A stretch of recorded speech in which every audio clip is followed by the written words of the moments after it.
दोस्तों, मैकडॉनल्ड्स और केएफसी दुनिया के दो बड़े तरीन फास्ट फूड ब्रांड्स हैं। इस वीडियो में मैं आपको ये बताऊंगा कि इनमें से बड़ा ब्रांड कौन सा है। मुझे उम्मीद है कि आपको ये वीडियो पसंद आएगी। दोस्तों, बात तारीख की जाए तो मैकडॉनल्ड्स को 1940 में दो भाइयों मॉर्सी मैकडॉनल्ड और रिचर्ड मैकडॉनल्ड ने अमेरिका में शुरू किया था। 1948 में इन भाइयों ने अपने बिजनेस को चेंज कर लिया। इनके मेन्यू में अब सिर्फ कुछ चीजें थी, जैसा कि बर्गर, चिप्स और पाई। इस रेस्टोरेंट में कोई वेटर नहीं था और लोगों को खुद खाना लेना होता था। लोगों को खाना बहुत जल्दी भी मिल जाया करता था। ये उस वक्त लोगों के लिए एक नई बात थी। 1961 में एक बिजनेसमैन रे क्रॉक ने मैकडॉनल्ड्स को खरीद लिया था और इसी ने मैकडॉनल्ड्स को दुनिया भर में फैलाया था। दूसरी तरफ केएफसी को शुरू करने वाले आदमी का नाम हार्लैंड सैंडर्स था। इसने केएफसी की पहली ब्रांच 1952 में अमेरिका में सॉल्ट लेक सिटी में खोली थी, यानी मैकडॉनल्ड्स बनने के 12 साल के बाद। हार्लैंड सैंडर्स इससे पहले भी फ्राइड चिकन बेचा करता था। 1964 में केएफसी इतना ज्यादा फैल गया कि हार्लैंड सैंडर्स के लिए इसको संभालना मुश्किल हो गया था और तभी इसने केएफसी को बेच दिया था। लेकिन आज भी इसकी शक्ल केएफसी पर देखी जा सकती है। दोस्तों, मैकडॉनल्ड्स अपने बर्गर्स के हवाले से मशहूर है, जबकि केएफसी अपने फ्राइड चिकन के हवाले से। इसीलिए दोनों के फूड का आपस में कोई मुकाबला हो ही नहीं सकता। इन दोनों का मेन्यू भी काफी डिफरेंट है।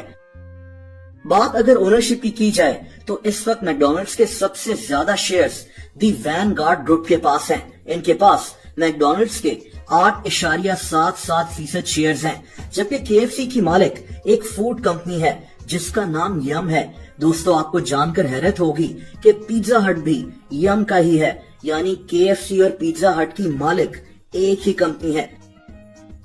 अब बात करते हैं लोकेशंस और एम्प्लॉइज की। दोस्तों, मैकडॉनल्ड्स की दुनिया भर में 40,000 रेस्टोरेंट्स हैं, जबकि केएफसी के रेस्टोरेंट्स की तादाद 25,000 है।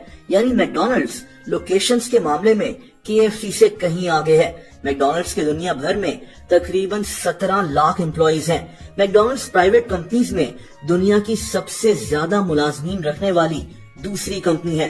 दूसरी तरफ केएफसी के क्योंकि रेस्टोरेंट्स भी कम हैं, इसीलिए इनके दुनिया भर में एम्प्लॉइज भी मैकडॉनल्ड्स से आधे हैं, यानी तकरीबन 8 लाख। दोस्तों, यहाँ आपको मैकडॉनल्ड्स के हवाले से एक इंटरेस्टिंग बात बताता चलूं।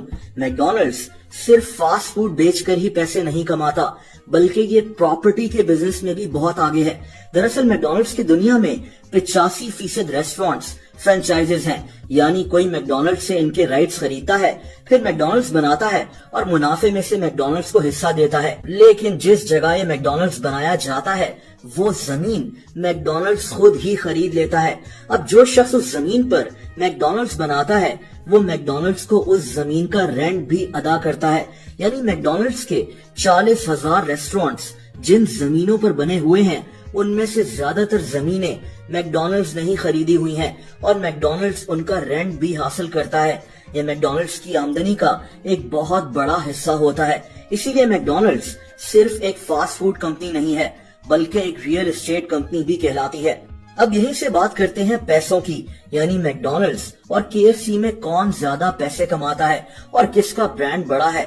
मशहूर वेबसाइट फोर्ब्स की 2020 की ब्रांड रैंकिंग्स के मुताबिक मैकडॉनल्ड्स दुनिया का 10वां बड़ा तरीन ब्रांड है। मैकडॉनल्ड्स की ब्रांड वैल्यू 46.1 अरब डॉलर्स है और इनका 2020 का रेवेन्यू 100.2 अरब डॉलर्स था।